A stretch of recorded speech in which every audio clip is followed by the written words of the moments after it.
Bibinyagan ng magulang, ninong at ninang.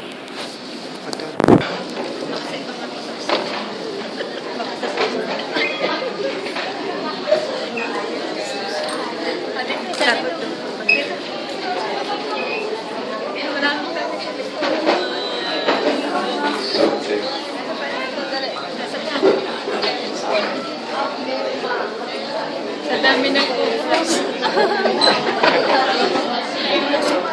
Dito meron pa. Ako pa, dami. Oy, magka. Okay, magka-concentrate na po ulit tayo dito sa harap. Sumainyo ang Panginoon. Ang mabuting balita ng Panginoon ayon kay San Marcos. Muli sa iyo, Panginoon. May nagdala ng mga bata kay Jesus upang ipatin niya sa mga ito ang kanyang kamay. Ngunit pinagwikaan sila ng mga alagad. Nagalit si Jesus na makita ito at sinabi sa kanila, "Pabayaan ninyong lumapit sa akin ang mga bata at huwag niyo silang sawayin. Sapagkat sa mga katulad nila naghahari ang Diyos. Ito ang tandaan ninyo. Ang sino mang hindi tumatanggap sa paghahari ng Diyos, tulad ng isang maliit na bata ay hindi mapapabilang sa mga pinaghaharian niya." At kinalo ni Jesus ang mga bata, ipinato ang kanyang mga kamay sa kanila at pinagpala sila. Ang mabuting balita ng ating Panginoon. Muli ka namin, Panginoon. Mga kapatid, umog tayo sa poong may kapal upang magilo niyang kalingayan ng mga batang bibinyagan, ang mga magulang ninong at ninang at ang buo niyang sambayan ng banal. Ang ating pong itutugon sa bawat dalangin, Panginoon, dinggin mo kami. Baka meron po sa inyo gusto mag-volunteer para mamuno po ng ating panalangin. Anyone? Mula po sa Barangay Ginebra. Anyone? Kuya Robert. Wala. Kuya Robert naman. Walang matapang. Manalangin tayo. Manayang makapangyarihan, kusang loob ka nagmahal sa amin. Kaya sinugo mo ang iyong anak upang kami nasadlak sa panininang sala ay mabigyan ng laya. Sa tanda ng krus sa banal, loobin mo ng mga batang bibinyagan ay maging malaya sa pag-aalipin ang bunga ng pagsuway ng nilikha mo unang tao. Luguban naman sila ng banal na Espiritu upang sila ay mapuspos ng diwa ng muling pagkabuhay ng iyong anak. Inilulog namin ito sa pamamagitan ni Jesu Cristo. Kasama ng Espiritu Santo, magpasawalang hanggan. Sa kapangyarihan ng ating tagapagligtas sa si Jesu Cristo, kayo mga batang bibinyagan ay magpakatatag ngayon at magpasawalang hanggan. Talagyan po ngayon ng krus sa noo ni Father ang mga batang bibinyagan. Pakitanggalan po ang kanilang mga headband.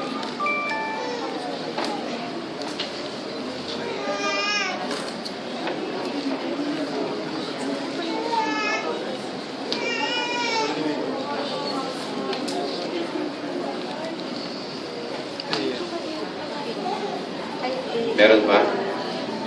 Meron ba kung hindi na lagyan ng krus?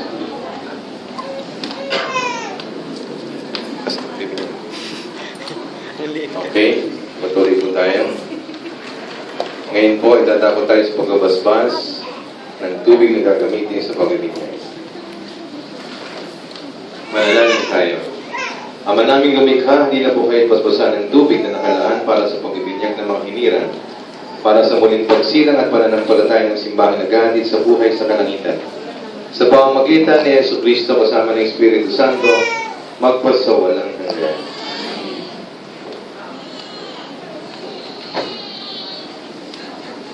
Ngayon po mga magulang, ninong at ninang, tatapos tayo ngayon sa pagsasariwa ng ating pangako na tayo bininyagan. Ang pagtatakwil sa kasalanan at ang pagpapahayag ng ating pananampalataya. Sasagot kayo ng malakas at malinaw sa mga katanungan ito, mga magulang, ninong at ninang. Tinatakwil ba ninyo si Satanas? Oo, tinatakwil ba namin? Tinatakwil ba ninyo ang kanyang mga gawain? Oo, tinatakwil ba namin? Tinatakwil ba ninyo ang kanyang pangahakit? Opo, tinatakwil ba namin? Sa Diyos sa mga makapangyarihan sa lahat na may gawa ng langit at lupa, kayo ba ay sumasampalataya? Opo, sumasampalataya kami. Kay Jesucristo ang isang anak ng Diyos, Panginoon natin, ipinanganak ni Santa Maria Birhen, ipinako sa krus, namatay nilibing, muling nabuhay at nakaluklok sa kanan ng Ama, kayo ba ay sumasampalataya? Opo, sumasampalataya. Sa Espiritu Santo, sa banal na simbahang Katolika, sa kasamahan ng mga banal, sa kapatawaran ng mga kasalanan, sa muling pagkabuhay ng mga namatay at sa buhay na walang hanggan. Kayo ba ay sumasampalataya? Opo, sumasampalataya. Sa pananampalatayang ating ipinahayag, igawad natin ang sakramento ng binyag. Sa pamamagitan ni Jesucristo kasama ni Espiritu Santo, magpasawalang hanggan. Talaga bang bukal sa inyong loob ng inyong mga anak ay buminigan upang hubugin sa ipinahayag nating pananampalataya? Ilan lang pong paliwanag ang puting damit ay sumasagisag ng kadalisayan ng tinatanggap ng grasya ng ating mga binibinyagang bata. No? Kaya ang damit po sa binyag ay puti. No? Sorry po. Puti lang po. No? Pagkaya dapat pagtan po natin. Puti lang po. Kaya nga po puti rin ang ating binyagan. Ang langis na nilalagay sa kanila ay sumasagisag ng paglubog ng Espiritu Santo, yung tinatawag na descent of the Holy Spirit. Ano? Yung kandila naman, tanda ng liwanag ni Kristo. Okay? Ngayon, tayo dadapoy sa binyag. Ang mga binibinyagan po dito ay tinatanggalan ng damit. Siyempre, mga sanggol at bata lang. Hindi yung mga alas na binigyan. Ang masasabi. Tanggal po ang medyas, sapatos medyas, pakitasiwan na po ang diaper. No? Lagyan po natin ang kayusan. Kayo po ang number 1, number 2, number 3, number 4 kayo po yan. Number 5, 6, 7, kayo po ang kawala. Pakihanda rin po ninyo yung star kung saan nakasulat ang pangalan ng batang ibigay. Kung po yung star, ihanda na po ninyo. Tagalin niyo po sa star lang po ang kailangan ni Father. Star. Yung pong number 2 hanggang number 8, atras po muna tayo ng kaunti para mabigyan natin ng buwang ang mga magpapabinyag. Pag na. Balutan mo ganun mo. Hindi po tayo.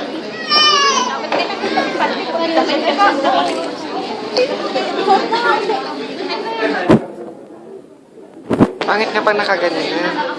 Para pang may pupo yan. Lapit na po ang mga ninang at ninang dito sa kabilang tabi. Hindi po, lapit na po kayo.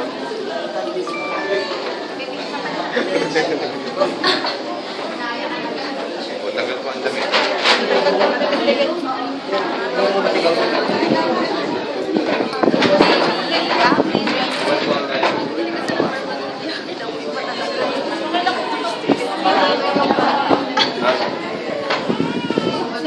Hindi, nakatayo ka ba? Pwede ba talaga?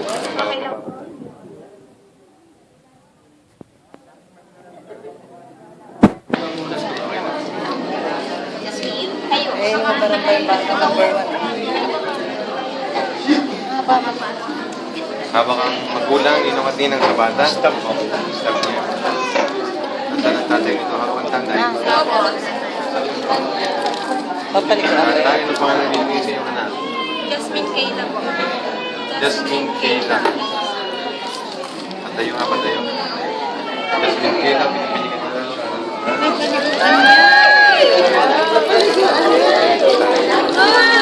Sandali lang ha, sandali lang.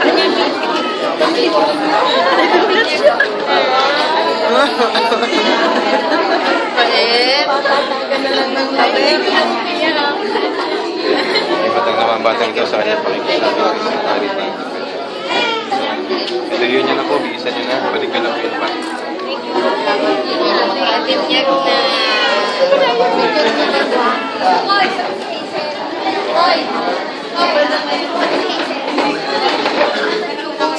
Pwede yung kayo, ganyan na lang.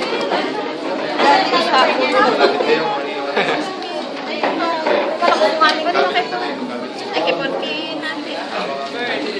Tigas ka ng tuhod nito. Tigas ka nga yan. Malamig. Malamig. Video to. Kapitsura mga kakta. Gamitan mo muna. Gamitan mo muna at malamig. Wala, ba't nawala? Balik mo na ang towel dito. Gagamitin niya. Ay, hindi ko. Kala ko nakapo.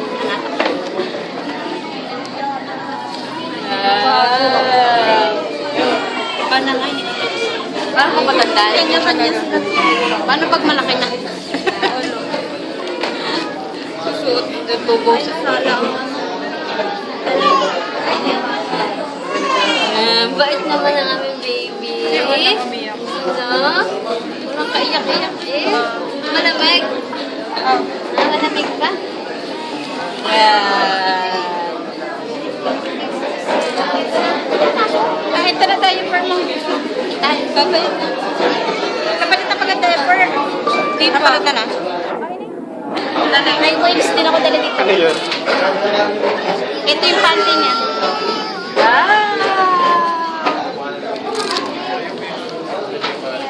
Bait naman. Mabait ka? Ha?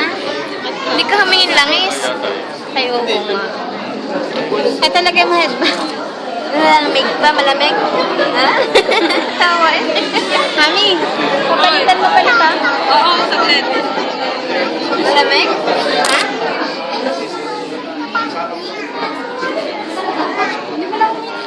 Hindi ka nga. Tingnan mo. Kunti naman. Siya umiyak, no? Walang iha. Alisan mo. May waves din dito. Tingnan mo na kung may pasahero. Just wait na, baka may laman yan. Meron. Wala. Bait.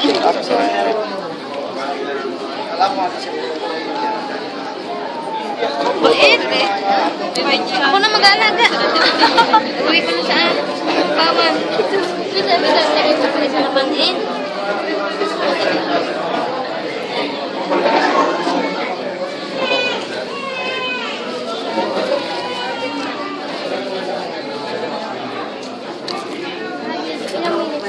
Walang problema pag-aalaga ni natin dito. Mabait naman pala eh. Ano nasa likod yan? Saan? Ay, na ano yan?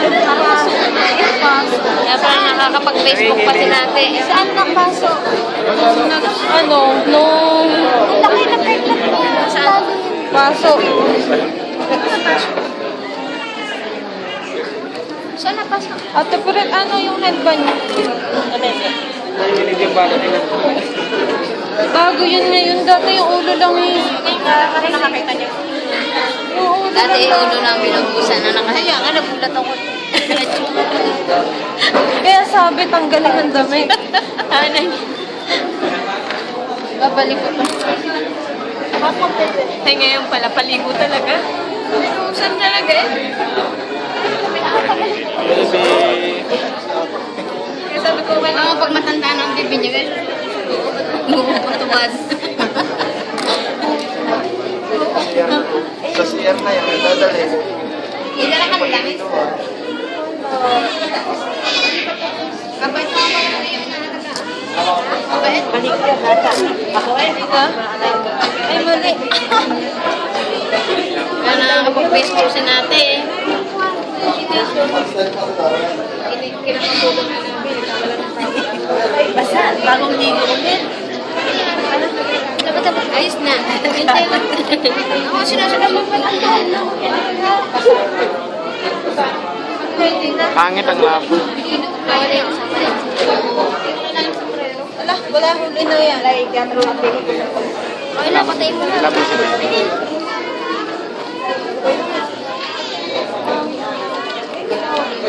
Uy, ang ngayon na pamigay. Ngayon na pag Pamigay. may ebidensya. Wala na, okay na.